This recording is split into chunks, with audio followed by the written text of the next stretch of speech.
جب ہمارے موبائل میں بیلنس ختم ہوتا ہے تو ہم ایڈوانس بیلنس منگواتے ہیں، اور ریچارج کرنے کے اوپر جو موبائل کمپنی ہوتی ہے وہ اپنا ایڈوانس بھی واپس لے لیتی ہے اور کچھ پیسے زائد کاٹ لیتی ہے۔ مثال کے طور پہ آپ نے 20 روپے ایڈوانس میں منگوائے، تو جب آپ ریچارج کریں گے، ایزی لوڈ کروائیں گے، تو موبائل کمپنی 20 روپے واپس نہیں لے گی، وہ 23 روپے یا 25 روپے کاٹ لے گی۔ تو اس سلسلہ میں بعض لوگ پوچھتے ہیں کہ کیا یہ سود تو نہیں کہ ہم نے 20 روپے قرض لیا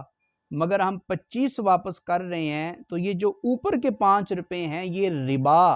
انٹرسٹ کے اندر تو شمار نہیں ہوتے؟ تو اس کا جواب یاد رکھیں کہ یہ سود نہیں ہے، جو شرعی فقہی اصطلاح ہے ربا کی، اس میں یہ چیز نہیں ہے۔ یہ موبائل کمپنی آپ کو ایک سروس پرووائیڈ کر رہی ہے،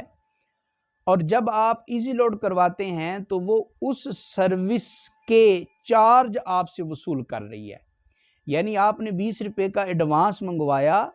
تو کمپنی نے آپ کو 20 روپے نہیں دیے، انہوں نے آپ کو 20 روپے کی سروس دی ہے، اور جب آپ